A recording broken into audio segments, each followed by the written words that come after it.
जागतिक तिरंदाजी स्पर्धेमध्ये महाराष्ट्राचा डंका पाहायला मिळतोय।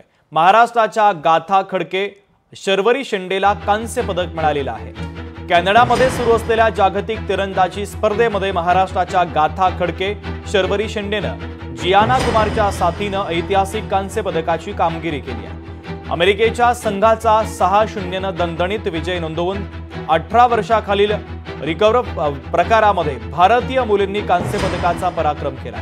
पात्रता फेरीमध्ये भारत चौथ्या स्थानावर होता, तर उपांत्य फेरीमध्ये मेक्सिको संघावर 6-0 असा पराभव करत स्पर्धेमध्ये विजयी सलामी दिली आहे। उपांत्यपूर्व लढतीमध्ये बलाढ्य जपान संघाचा 5-3च्या सेटनं पराभव करण्यात आला आणि भारतानं उपांत्य फेरीमध्ये मुसंडी मारली होती।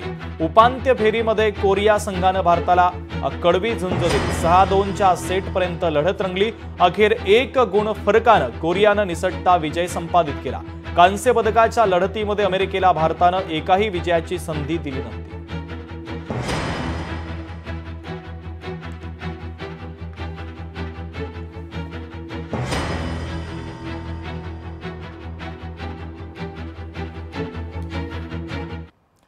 29 ऑगस्ट पासून थेट मुंबईमध्ये येऊन